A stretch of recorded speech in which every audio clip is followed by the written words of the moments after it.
In 2010, Tom and Susan Johnson united in marriage, blending their families together.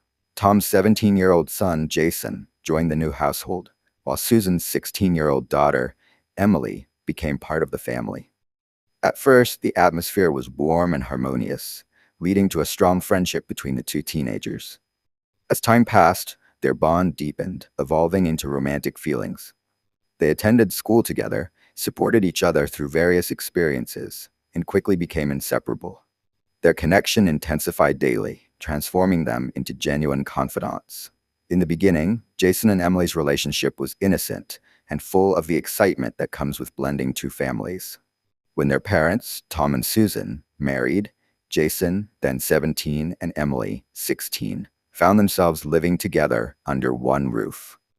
Though they had once been strangers, they quickly bonded over their shared experience of adjusting to this new family dynamic. Both teens were at pivotal moments in their lives, navigating high school, friendships, and growing up, and having someone close to share those moments with made their transition easier. They became fast friends, sharing the ups and downs of teenage life, and what began as a simple friendship gradually evolved into something much more complicated. At first, their bond was pure. They spent hours together doing everyday things, studying in the evenings, watching movies, or sitting side by side at the kitchen table for meals. Their connection grew stronger with every shared smile, every inside joke, and every moment of unspoken understanding. Neither Jason nor Emily realized when their feelings started to shift, but slowly friendship deepened into something neither had anticipated. The change was subtle, almost imperceptible. It began with stolen glances across the room, those lingering looks that held something more than simple affection. Then came the accidental touches, brushing hands while reaching for the same object, a quick squeeze of the shoulder as they passed by one another in the hallway. Each small interaction sent shivers through them, even though neither dared to speak of what was happening between them. It was unspoken, but felt in every heartbeat, every breath they took in each other's presence. Though they were step-siblings, the growing attraction between Jason and Emily was undeniable. The tension in the air whenever they were alone was thick, and it became increasingly difficult for them to ignore their budding emotions. Still, both of them hesitated, unsure of how to proceed. They knew their situation was complicated. Society, their parents, and their peers would never understand. But despite the risks, the pull they felt toward one another was too strong to resist. One evening, when Tom and Susan had gone to the city on a business trip, Jason and Emily were left alone in the house. The atmosphere that night was different, charged with a nervous energy neither of them had experienced before.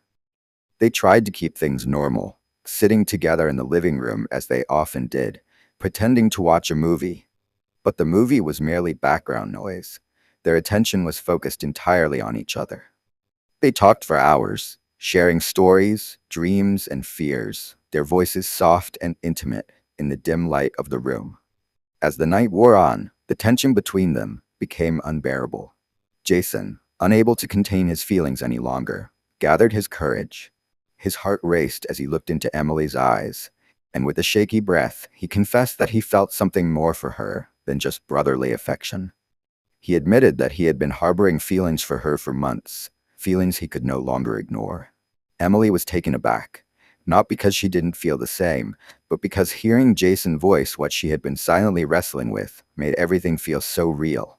After a moment of shocked silence, she confessed that she, too, had developed feelings for him. The weight of their confessions hung in the air, a mixture of relief and fear swirling between them. In that moment, their carefully maintained facade of just siblings crumbled. Tentatively, they leaned toward each other, their eyes searching for any sign of hesitation. But there was none.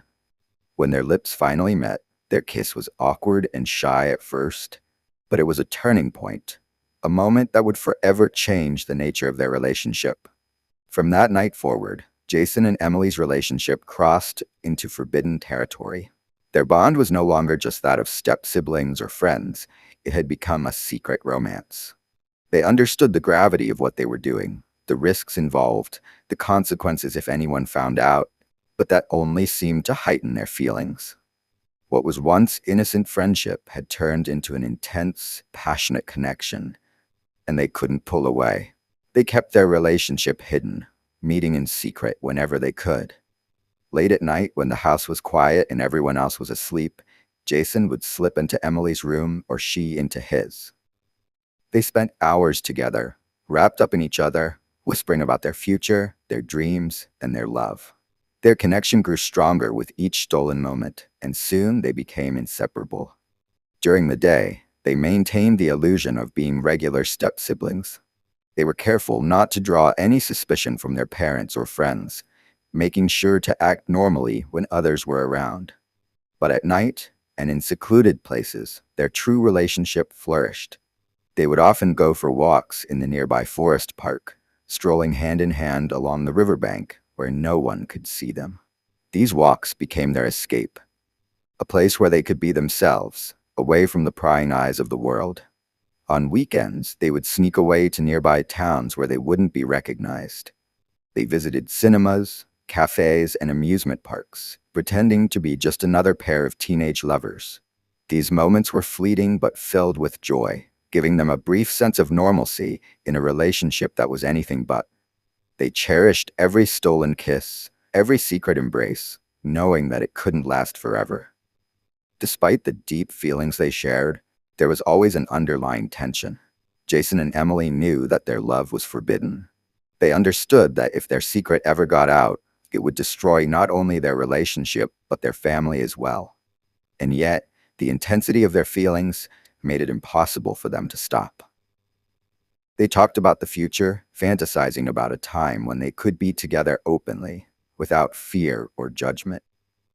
But with each passing day, those dreams felt more and more unreachable. As their secret romance grew, so did the complexity of their emotions.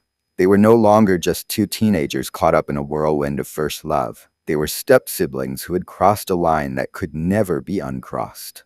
The weight of their secret hung over them, but they couldn't bring themselves to let go.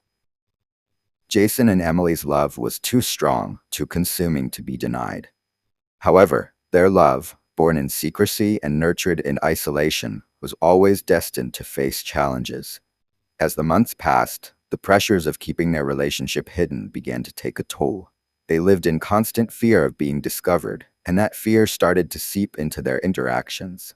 Yet, for Jason and Emily, the passion they shared outweighed the risks, and they continued their secret romance, bound together by a love that was as beautiful as it was dangerous. As Jason and Emily's secret romance progressed, it became an emotional lifeline for both of them. They found joy in their secret relationship, finding solace in the fact that they had something special that nobody else could share. Their evenings together in the living room became regular. They would sit close, pretending to watch TV or study, but their real focus was each other. They communicated through subtle gestures, small smiles, accidental touches, and fleeting glances that said more than words could ever convey. Their time together outside the house was even more precious. They started sneaking away to more secluded places, like a nearby forest park. The park was quiet and peaceful, with a winding river and dense trees that provided the perfect cover for their forbidden love. They would hold hands, steal kisses, and talk for hours about their dreams, aspirations, and future, creating a world where it was just the two of them. This escape from reality made their bond grow stronger each day. Weekends became their haven, a time when they could escape to neighboring towns, pretending to be an ordinary teenage couple. In these towns, far from their families' watchful eyes, they went to cinemas, cafes, and amusement parks, enjoying the freedom to be together without fear of being caught. No one suspected their relationship was anything more than friendship. They became experts in secrecy, keeping their romance hidden while maintaining the facade of step-siblings at home. But beneath the excitement of their secret relationship, both Jason and Emily were haunted by the knowledge that what they were doing was forbidden. They knew they could never be open about their love, and the weight of that reality began to weigh on them. Despite their growing closeness, there was an underlying tension. Their feelings were too strong to ignore, but at the same time, they knew that if their secret were exposed, it would tear their family apart. They made plans to run away together one day, dreaming of a future where they could be together openly. But deep down, they knew that such a day might never come. The weight of their secret started to cloud their once carefree relationship, even as they clung to the hope of a happy ending. As time passed, the dynamic between Jason and Emily began to shift. Their romance, once filled with excitement and passion, started to feel strained. 2 years into their relationship, Emily's life took a new turn when she met Jake, a new student in her chemistry class. Jake was the complete opposite of Jason. He was charismatic, outgoing, and instantly popular among his classmates. He had a lighthearted charm that drew people to him, and Emily was no exception. Jake quickly became her friend. He helped her with schoolwork, and soon they started hanging out after class, laughing and enjoying each other's company. Jake's carefree attitude and ability to make Emily smile allowed her to feel things she hadn't felt in a while. He was different from Jason, less intense, more fun, and easier to be around. At first, Emily tried to ignore these growing feelings, feeling guilty about her emotional shift. She still cared for Jason, but their relationship had become more about secrecy and stress than love and joy. Meanwhile, Jason noticed the change in Emily.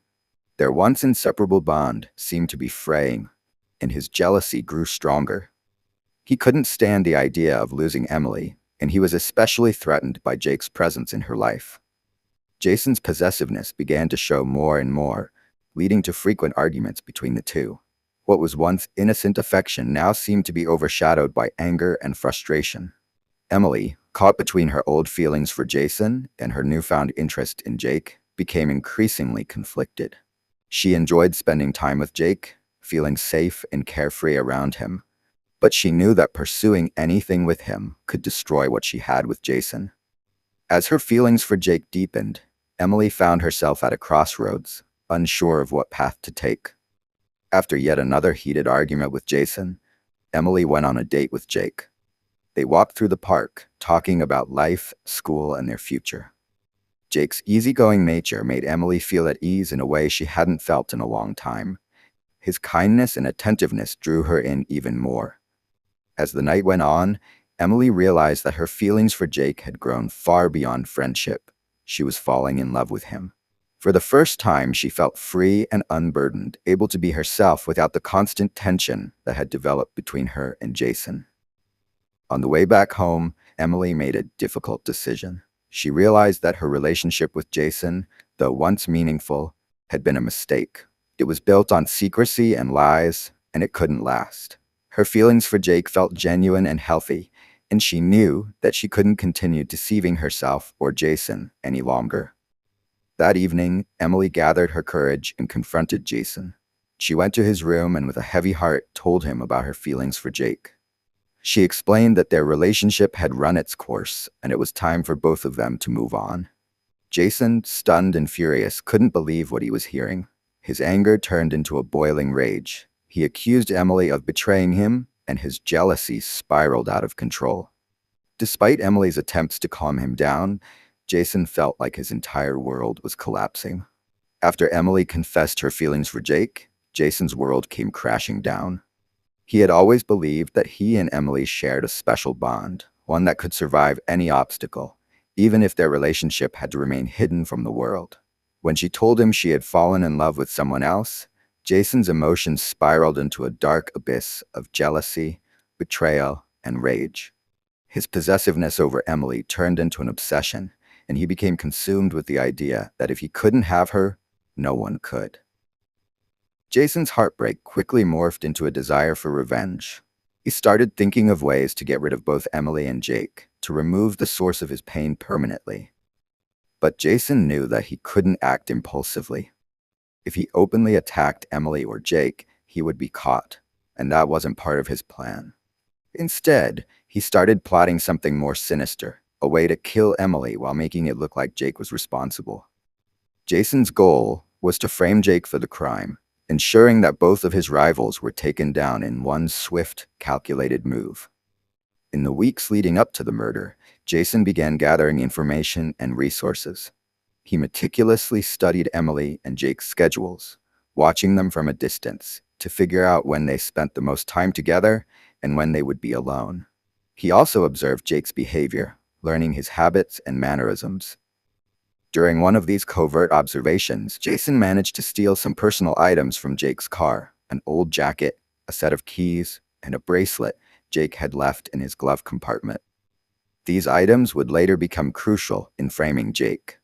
Jason purchased a knife several weeks before the murder, a tool he planned to use as the weapon. He made sure to wear gloves when handling it, avoiding any possibility of leaving his own fingerprints behind. Everything about his plan was calculated. He was determined not to make any mistakes. The night of the murder, Jason knew his parents would be out late, and Emily was on a date with Jake. He seized the opportunity. He entered the house through the back door, wearing gloves to avoid leaving any traces. His heart raced, but his mind was clear and focused. In Emily's room, Jason began setting the stage for the crime. He placed Jake's stolen jacket over the chair and scattered the other items he had taken from Jake's car around the room. Everything had to look chaotic, as if there had been a struggle. He even wiped down the surfaces to ensure that only Jake's fingerprints would be found. When Emily returned home from her date with Jake, she walked into her room, immediately noticing something was off. That's when Jason attacked. He ambushed her, stabbing her multiple times in a frenzied but deliberate assault.